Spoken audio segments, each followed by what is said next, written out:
Y'all, we just completed the ceremony for the National Animal Rights Day here in Berkeley. It's the first annual one that they've had here, and it's started, I think, 4 years ago. I'm not sure, but I saw a video of people, hundreds of thousands of people, standing in solidarity and stillness, holding dead animal bodies, in recognition of what we're doing to them, industrially, systemically, culturally, and how we're desensitized as a species to using and exploiting animals for personal gain and monetary gain, and with zero recognition of their inherent needs, desires, and value.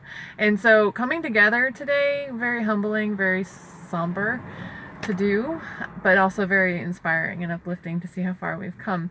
And you look at all of the cultural ills that we've evolved out of over human history, it never was brisk or smooth, and there was pushback. No one wanted to end, well, some people didn't want to end slavery because it was going to be an economic hit.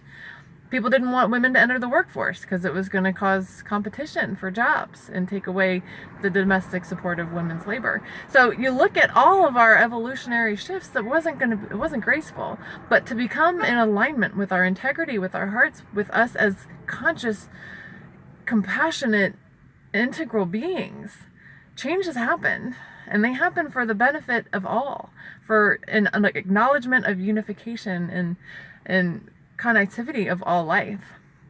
And ultimately what we're seeing now is the negative backlash on our environment and on our health when we do not live in an honor and coherence with knowing that all beings are valuable.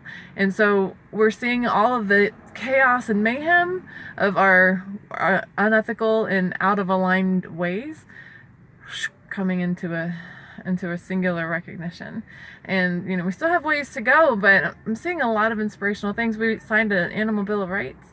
It's a really beautiful declaration of recognition of worth and value, and they had us visualize a world where animals are no longer seen as resources, and they're celebrated, and they have their own agendas, and they can live in accordance with their own needs and desires without human and exploitation involvement, and just living on this earth together as we were designed and intended to. It's a beautiful time. I'm really inspired at the beautiful shifts, and there's so much love in this movement. I took a break from the activist world for a little bit so I could work on my inner space and do some cleansing and clearing and healing and getting clear. And in that time, love has become like the buzzword, and compassion is the motivation, and not just for animals, but for people who are still in the programmed behaviors of abusing animals. I'm seeing a lot of people no longer finger shake and yell and scream and shame, because that never worked to begin with.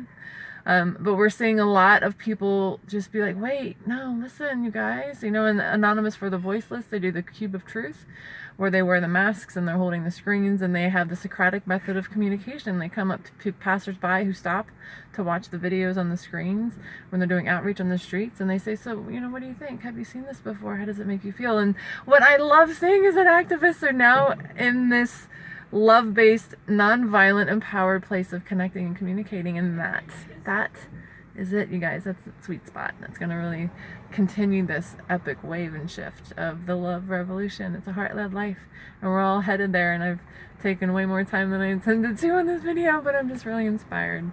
So thanks for watching, and I'll see you in the revolution.